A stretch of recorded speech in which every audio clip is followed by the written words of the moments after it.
Alright, looking at example 3-3. This is a different one. We have a cantilever beam, so we have a moment at this end and a reaction force at this end, nothing at this end. Similarly, we have two unknowns, so we're still can solve this. And so we have a moment at the end here, which is something new, and a distributed load. And so if we recall from class, if we're going for a shear moment, going from left to right, we're going to have an R1. And then starting at 3 inches, we're going to start this distributed load. So the load coming down will be the distance past 3, so it's x minus 3 times the distributed load, which is 20. And then starting at 7, the load is going away, so we have to add a distributed load beyond this to cancel out this distributed load. So that's x minus 7 to the first. Our moment, starting from left to right, we're going to have a negative moment, because that's going to bend the beam down, and then we'll have a positive moment from the R1 times x, and then as we get over here we're going to have a negative moment.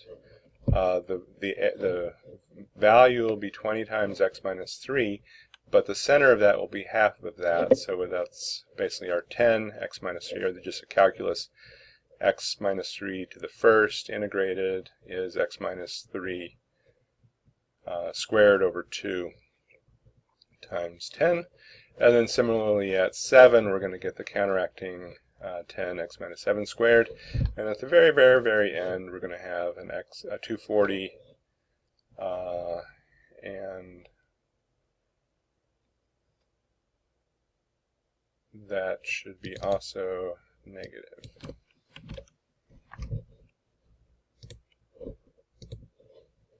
So we'll have a 240 negative, because this will cause the beam to bend down if we twist on it that way. So this is our shear and moment equations using singularity functions. Going into Excel, we'll paste that into Excel. And now we can calculate for R1 and M1. R1 just has to support this 20 distributed load, so that will be 20 times 7 minus 3,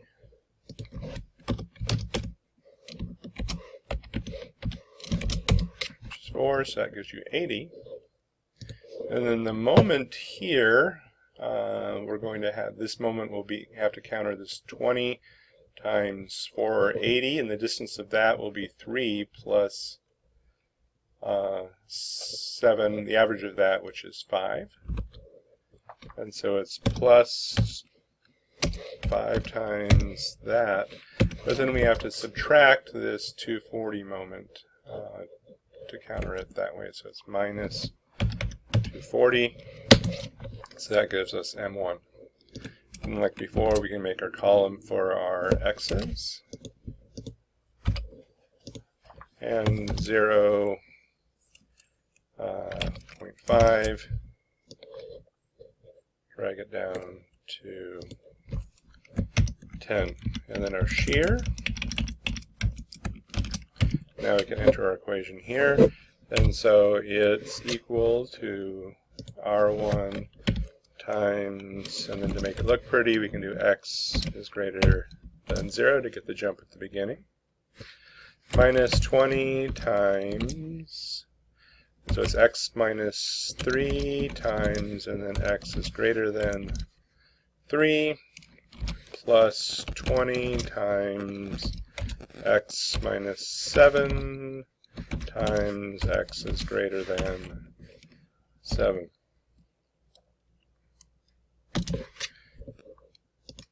And what's the problem? What happened? What is this? Alright, so we name that x, and then we can drag our formula down and make this give us our sharp jump. And now we can insert our plot of our shear and moment diagram, and we get a nice straight line, 0 at the end, which is what we expect. So this is our shear and diagram. Then similarly we can do our moment. So our moment is equal to minus M1 plus R plus R1 times x, and both of these start times x is greater than 0.